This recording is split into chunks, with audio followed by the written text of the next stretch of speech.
Nós gostaríamos de saudar os irmãos com a paz do Senhor. Meus irmãos, neste domingo nós estaremos iniciando mais um trimestre da Escola Bíblica Dominical. Este é o nosso último trimestre, que tem como tema principal as promessas de Deus. Confie e viva as bênçãos do Senhor, porque fiel é o que prometeu. A nossa primeira lição, ela tem o título As Promessas de Deus. No texto áureo, nós podemos ler assim: E disse-me o Senhor, viste bem, porque eu velo sobre a minha palavra para cumpri-la. Jeremias capítulo 1 e o versículo 12. E a verdade prática, ela nos fala: Deus faz suas promessas para que experimentemos um relacionamento mais próximo com Ele. Na introdução, nós podemos ver que as promessas de Deus, elas têm como objetivo cumprir os seus desígnios. Ou seja, os objetivos das promessas de Deus é cumprir os seus propósitos. E para que essas promessas elas se concretizem, para que elas aconteçam, nós devemos ter uma fé plena nele, no Senhor. Nós vamos ver nessa lição as promessas de Deus e os seus desdobramentos em nossa vida cristã. Vamos para o primeiro tópico, irmãos, que trata de um convite de Deus. Não somente um convite, mas também uma promessa. E isso está registrado lá em Isaías, capítulo 55, do verso 1 em diante. Eu tive o cuidado de ler todo o capítulo não é grande, então eu sugiro que os irmãos leiam em casa também esse capítulo, porque esse capítulo ele é maravilhoso. E o capítulo ele vai dizer assim: Vós que tendes sede, vinde às águas. E vós que não tendes dinheiro, vinde, comprai, sem dinheiro e sem preço, vinho e leite. É maravilhosa a informação aqui que nós temos na segunda parte do versículo. Na primeira parte, o Senhor ele convida todos que têm sede, mas na segunda parte do versículo diz assim: E vós que não tendes dinheiro, vinde e comprai. Aqui nós temos uma informação inusitada, uma revelação inusitada da parte do Senhor. Porque para se comprar alguma coisa você precisa ter dinheiro. Geralmente nós falamos assim que sem dinheiro não se faz nada. Sem dinheiro nada feito. Mas com Deus é o contrário. Deus está falando assim na sua palavra: E vós que não tendes dinheiro, aleluia, vinde, comprai, sem dinheiro e sem preço, vinho e leite. Esse convite, ele é uma alusão clara à salvação. Por quê? Porque a salvação, aqui no versículo fala assim: Vós que não tendes dinheiro, vinde comprai sem dinheiro. Por que sem dinheiro? Porque a salvação não há dinheiro que pague. Não existe dinheiro que pague a salvação. Não é por dinheiro, é por graça, é através da graça, é por meio da graça. Por isso que Paulo fala: pela graça sois salvos. Então, como é esse comprar? Esse comprar é você aceitar o sacrifício que Jesus fez na cruz por você. Então, sem dinheiro, porque não existe dinheiro que pague. E sem preço, porque não dá para estimar preço para a salvação. A salvação ela está acima de qualquer preço que se possa estimar. A salvação ela vai além de qualquer preço que nós possamos colocar. Qualquer valor se torna muito baixo, se torna pífio, se torna pequeníssimo, perto daquilo que a salvação representa. Por quê? Porque a salvação ela já foi paga. E ela foi paga com o precioso sangue de Cristo, como de um cordeiro imaculado e incontaminado. Ela custou o sangue de Jesus. Glórias a Deus. E continuando aqui, irmãos, aí o profeta, ele vai fazer uma comparação maravilhosa aqui, porque ele vai falar da autoridade da palavra do Senhor, mas ele vai fazer uma comparação dizendo assim: assim como a chuva cai e rega a terra, e assim como a neve que cai, aí ele continua dizendo assim: assim será a palavra que sair da minha boca. Ela não voltará para mim vazia. Antes fará o que me apraz e prosperará naquilo para que a enviei. Então a palavra de Deus, ela tem um propósito. A palavra de Deus, ela tem um alvo. A palavra de Deus, ela vai se cumprir, ela tem o seu cumprimento. Ela não volta vazia, mas ela tem um objetivo a ser cumprido. Quando ela sai, quando ela é liberada por Deus, ela vai cumprir aquilo que Deus determinou. Glórias a Deus. Então, por isso que o profeta está falando, né?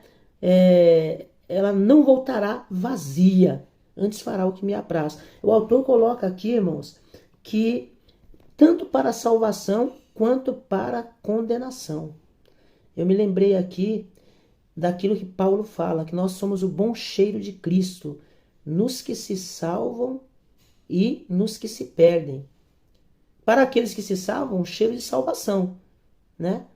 Mas para aqueles que se perdem, né? É de perdição. Por quê? Porque eles não aceitam o sacrifício de Jesus. Mas aqui, já partindo para a parte 2, né, do primeiro tópico, diz aqui que é preciso buscar o Senhor. Mas como é essa busca? Né? No verso 6 do capítulo 55 de Isaías: buscai ao Senhor enquanto se pode achar, invocai-o enquanto está perto. Mas como é essa busca? Com sinceridade. A Bíblia diz assim: eis que amas a verdade no íntimo, e no oculto me fazes conhecer a sabedoria. Deus, irmãos, ele ama a verdade no íntimo. Deus, ele nos conhece lá dentro, no nosso interior. Ele sabe quem nós somos. Eu costumo dizer, eu sempre gosto de falar isso, que Deus nos conhece do avesso, né? Deus não nos conhece de fora para dentro, Deus nos conhece de dentro para fora. Deus nos conhece mais do que nós mesmos nos conhecemos. Ele sabe mais sobre nós do que nós mesmos.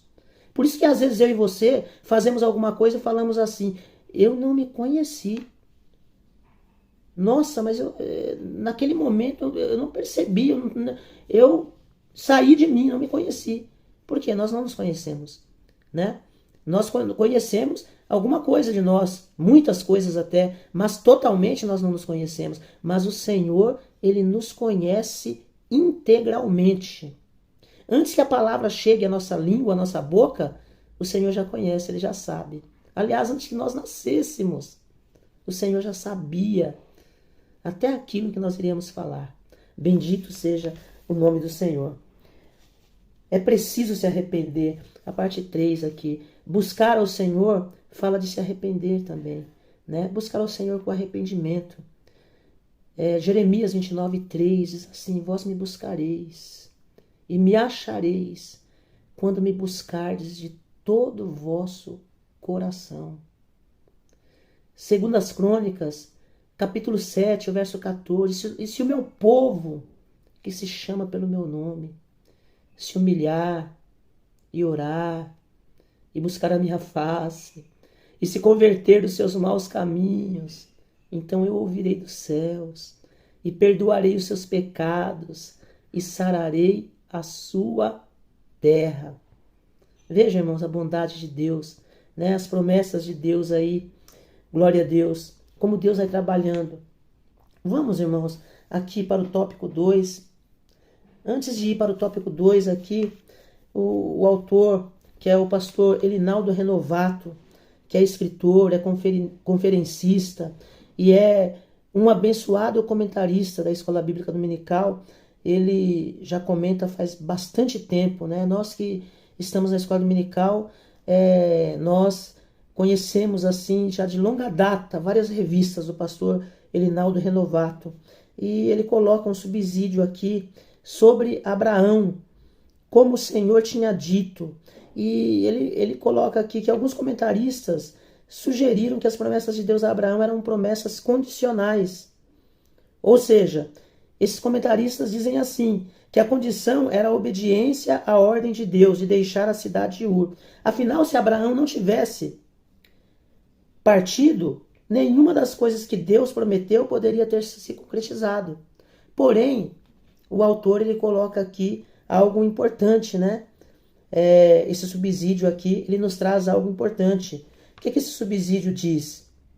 Ele diz assim, que essa opinião distorce tanto o texto bíblico quanto uma verdade vital a respeito da vida espiritual. Olha só que coisa interessante.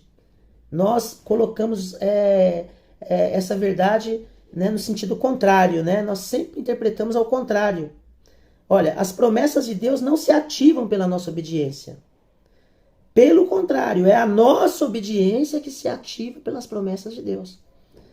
Em outras palavras, nós nos equivocamos. Nós pensamos que são as promessas de Deus que se ativam pela nossa obediência. Não. Não. É diferente, é o contrário disso. Glória a Deus. É a nossa obediência que se ativa pelas promessas de Deus. O que significa isso? Significa que quando Deus ele chama Abraão e fala com Abraão, a fé dele é ativada. Glória a Deus. Aleluias. Né? A obediência dele é ativada ali. O coração dele entra em ebulição. E aí ele sai não como uma coisa forçada de Ur. Ah, Deus falou comigo, eu vou ter que sair de Ur agora. Eu vou ter que fazer a vontade de Deus, porque senão as promessas não vão se cumprir. Agora Deus, ele mandou eu sair, Deus falou comigo. Agora eu conheço a vontade de Deus, eu vou ter que sair daqui. Não, irmão, não é assim que Deus age. Deus, ele fala com Abraão e ao mesmo tempo a voz de Deus faz o coração de Abraão entrar em ebulição. Faz o coração de Abraão arder. Faz o coração de Abraão desejar aquela promessa. Desejar que aquilo se cumpra, que aquilo aconteça. E aí, Abraão, quando ele já sai com aquele desejo, aquela renovação, aquela vontade de sentir ali Deus cumprindo tudo aquilo. Então aí há algo que nós podemos colocar aqui para os irmãos entender. Há uma voluntariedade, uma espontaneidade. Não é uma coisa forçada. Porque se fosse ao contrário, se, por exemplo, fosse assim, olha, se as promessas de Deus se ativassem pela nossa obediência, seria uma coisa forçada, né? Seria uma coisa forçada. Não, eu vou ter que obedecer. Não é que você vai ter que obedecer. Você obedece porque o Espírito de Deus fala ao teu coração se enche de fé. Glória a Deus. E aí a tua obediência é ativada pelas promessas de Deus. Glória a Deus. Bendito seja o nome do Senhor.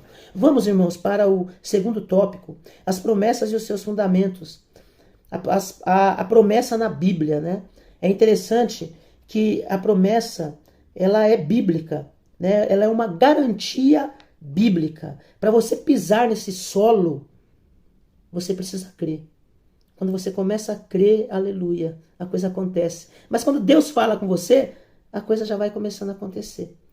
Porque aí você vai colocando em prática, glória a Deus, a vontade de Deus, e as coisas vão acontecendo. O que nós não podemos deixar é isso morrer, né? Nós temos que alimentar isso no nosso coração. E como nós alimentamos isso? Meditando na palavra de Deus, fazendo a vontade de Deus. Então, a promessa na Bíblia, a promessa ela está lá desde o começo. Deus vai falar com Abraão, vai falar com Isaac. Deus ele vai confirmar essa promessa a Jacó na era patriarcal, 2000 anos antes de Cristo. E aí depois lá na frente, eu vou um pouquinho mais longe ainda, lá na frente, na época de Moisés, Deus vai falar com Moisés e Deus vai se apresentar a Moisés dizendo assim, Moisés, eu sou o Deus de Abraão, o Deus de Isaac e o Deus de Jacó. Veja que Deus não fala assim, eu fui, mas Abraão, Isaac e Jacó já estavam mortos. Mas Deus não fala, eu fui. Por quê? Porque eles estavam mortos para Moisés, mas para Deus não. Deus, quando fala para Abraão, eu sou o Deus de Abraão, o Deus de Isaac, o Deus de Jacó, Deus está dizendo, você pode não estar vendo eles, mas eles estão diante de mim. Eu sou, porque eu garanto a vida deles. Eu sou o Deus de Abraão, o Deus de Isaac e o Deus de Jacó. Glória a Deus. Bendito seja o nome do Senhor. Esse Deus, ele é um Deus infalível, né? E aqui, a infalibilidade de Deus fala principalmente dos seus atributos incomunicáveis. Por quê? Porque existem os atributos comunicáveis de Deus, né? Os atributos comunicáveis, nós podemos citar aí o amor, porque esses atributos são comunicados a nós também. O homem ama, como Deus ama também. Então o homem é participante do amor. Nós podemos citar também a justiça. Deus é justo. O homem tem senso de justiça também dentro dele. A justiça está no coração do homem. Ainda que o pecado tenha corrompido o homem, mas existe um senso de justiça.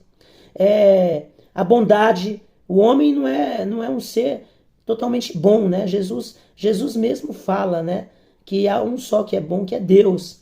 Não é verdade? E Jesus, ele veio e demonstrou que ele era a bondade personificada, mas ele deu a glória ao Pai. Ele poderia falar que ele era bom, mas ele deu essa glória ao Pai. Mas o homem, ainda que ele tenha sido corrompido pelo pecado, e ele não tem essa bondade dentro dele, mas ele tem algo dessa bondade dentro dele, porque isso foi comunicado por Deus. E muitas vezes o homem pratica a bondade por causa da bondade de Deus, como um reflexo da bondade de Deus. Esses atributos são comunicáveis. Agora, os incomunicáveis são aqueles que são exclusivos de Deus. Quais são eles? Nós podemos citar aí a onipotência, a onipresença, a onisciência, a imutabilidade, a transcendência, a eternidade. Glória a Deus. Aleluias. Deus, ele é um Deus onipotente. Por isso que ele pode, irmãos, prometer. É por isso que ele promete, porque ele cumpre. Ele pode cumprir aquilo que ele prometeu. A Bíblia diz assim: fiel é o que prometeu, o qual também o fará. Você pode confiar, porque Deus é poderoso para cumprir. Ele é onisciente, ele sabe todas as coisas, ele sabe o que vai acontecer daqui 1000 anos para frente. Né? Deus não está limitado a tempo, nem limitado a espaço. Não. Deus, ele é eterno, né? E a eternidade é um estado em que o tempo e o espaço não exercem influência alguma. Então, Deus, ele é um Deus onisciente, que sabe todas as coisas. Então, baseado na sua onisciência, ele pode prometer, porque ele cumpre. Glória a Deus.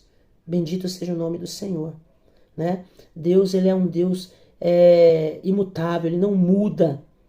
A Bíblia diz que não há nem sombra de variação em Deus. Louvado seja o nome do Senhor. E Deus, ele zela pela sua palavra para cumprir, né? Citando aí Isaías capítulo 55 e o verso 11 novamente, quando Deus fala sobre a chuva que cai, sobre a neve, né? E aí ele vai dizer assim: assim será a palavra que sair da minha boca. Ela não voltará para mim vazia, antes fará o que me apraz e prosperará naquilo para que a enviei. A palavra de Deus, irmãos, ela tem um propósito, ela tem um objetivo, ela tem um rumo, ela tem uma direção, ela tem um sentido e ela cumpre aquilo que Deus designou que ela cumpra. Ela é tão poderosa que Deus não precisa ficar repetindo. Deus, ele fala uma vez. O salmista falou isso, né? Uma coisa disse Deus, 2 vezes a ouvir. O salmista ouviu 2 vezes. Por quê? Porque Deus fala uma vez e a palavra dele ecoa pela eternidade. A palavra dele fica gravada. Eu ouvi 2 vezes. 2 vezes a ouvir que o poder pertence a Deus. Bendito seja o nome do Senhor. E aqui, irmãos, glória a Deus. Vamos para o tópico 3. Tipos e propósitos das promessas de Deus. Nós temos promessas de Deus que são incondicionais. Como, por exemplo, a promessa da vinda do Messias, né? A promessa da vinda do Messias, ela é feita lá em Gênesis, capítulo 3, versículo 15. Primeiro versículo, chamado por Martinho Lutero de proto-evangelho. O primeiro versículo que fala da vinda de Jesus. E aí, Deus ali, ele vai tratar diretamente com o diabo. Ele trata com a serpente espiritual ali, quando ele fala ali para a serpente: e porém inimizade. Porque o diabo estava pensando que ele ia conquistar a raça humana, que ele tinha conseguido destruir a raça humana. Mas Deus não é pego de surpresa, irmãos. E aí Deus falou diretamente ali para o inimigo das nossas almas: E porém inimizade entre ti e a mulher, entre a tua semente e a sua semente, e esta te ferirá a cabeça, e tu lhe ferirás o calcanhar. Glória a Deus. Desta promessa que Deus faz lá no Éden, isso foi lá no Jardim do Éden ainda, desta promessa que Deus faz, nós vamos ter vários desdobramentos dessa promessa. Nós vamos ver outras promessas sendo geradas dessa promessa. Por exemplo, quando Jacó está no seu leito ali e ele está abençoando seus filhos, quando chega em Judá, né? Ele fala: Judá é um leãozinho, da presa subiste, filho meu, encurva-se e deita-se como um leão, e como um leão velho, quem o despertará? Aí quando chega no verso 10 do capítulo 49 de Gênesis, que é a continuação desses versículos que eu citei para os irmãos, aí Jacó ele profetiza dizendo assim: o cetro não se arredará de Judá, nem o legislador dentre os seus pés, até que venha Siló. Quem é Siló? E é Jesus. Até que venha Jesus. E a ele se congregarão os povos. Glória a Deus. Aleluia. Oh, glória a Deus. Bendito seja o nome do Senhor. Já estava profetizada aí, aleluias, a vinda do nosso Senhor e Salvador Jesus Cristo para salvar a humanidade. E aí você vai vendo, né? Jesus ali, Isaías, o profeta messiânico, vai falar tremendamente sobre Jesus, sobre o nascimento de Jesus. Isaías 7,14, eis que vos darei um sinal, eis que a virgem conceberá e dará à luz um filho, e será o seu nome Emanuel, que traduzido é Deus conosco. Quando chega no capítulo 9, verso 6, um menino vos nasceu e um filho se nos deu, e o seu nome será Maravilhoso, Conselheiro, Deus Forte, Pai da Eternidade, Príncipe da Paz. Aí quando chega lá em Miqueias 5,2, Deus vai falar o lugar com exatidão. Glória a Deus. Miqueias, que é contemporâneo de Isaías. Deus vai falar com exatidão ali o lugar em que Jesus vai nascer aqui na terra. E aí Miqueias profetiza: e tu, Belém Efrata, posto que pequeno entre milhares de Judá, de ti me sairá o que será Senhor em Israel, e de cujas saídas são desde os dias antigos, desde os dias da eternidade. Veja, irmãos, como Deus é maravilhoso, né? Deus vai desenhando toda a história de Jesus. São mais de 300 detalhes que são falados a respeito da pessoa do Senhor Jesus no Antigo Testamento, que vai se cumprir no Novo Testamento. Por quê? Porque o Antigo Testamento, o Novo Testamento, ele está contido no Antigo Testamento. E o Antigo Testamento está revelado no Novo. O que significa isso? Significa que o Antigo é sombra do Novo. Toda essa sombra do Antigo Testamento vai sendo revelada no Novo. As coisas que são sombra, as coisas que são tipos, as coisas que são símbolos, elas vão sendo reveladas no Novo. As promessas que são feitas lá no Antigo, no Novo vão sendo reveladas. Glória a Deus. Nós temos também, irmãos, as promessas, glória a Deus, que são proféticas, né? Proféticas, como a vinda de Jesus. Quando Jesus virá pela segunda vez para buscar o seu povo, a sua igreja. E olha, irmãos, essa profecia é algo tão maravilhoso que Paulo ele tece detalhes sobre isso. Paulo fala com riqueza de detalhes sobre a vinda de Jesus para buscar o seu povo que está esperando ele. E isso vai acontecer. E pelo menos duas coisas vão acontecer aí. É claro que muito mais coisas vão acontecer, mas não dá para nós falarmos agora, mas pelo menos duas: ressurreição e transformação. Paulo começa lá em 1 Tessalonicenses, capítulo 4, verso 13, ele começa falando: não quero, porém, irmãos, que sejais ignorantes acerca dos que já dormem, para que não vos entristeçais como os demais, que não têm esperança. Glória a Deus. Ele vai falar da viva esperança, que é Jesus. Ele continua: porque se cremos que Jesus morreu e ressuscitou, também os que em Jesus dormem, Deus os tornará a trazer com ele. Ele está falando do poder de Deus aí, que vai trazer de volta aqueles que morreram, aqueles que dormiram em Cristo. E aí ele evoca a autoridade da palavra de Deus. Dizemos-vos, pois, isto pela palavra do Senhor, que nós, os que ficarmos vivos para a vinda do Senhor, não precederemos os que dormem. mas o mesmo Senhor. Aleluia. Não é outro não, irmão, é o mesmo. Porque naquele dia não vai ter diabo, não vai ter capeta, não vai ter demônio que vai segurar a vinda de Jesus. O mesmo Senhor descerá do céu com alarido e com voz de arcanjo e com a trombeta de Deus. E os que morreram em Cristo ressuscitarão primeiro. Aí ele continua: depois nós, os que ficarmos vivos, seremos juntamente com eles arrebatados nas nuvens a encontrar o Senhor nos ares. E assim estaremos sempre com o Senhor. Consolai-vos uns aos outros com estas palavras. Glória a Deus. Então é maravilhoso. A palavra de Deus, ela é maravilhosa. Esta é uma promessa profética, não é verdade?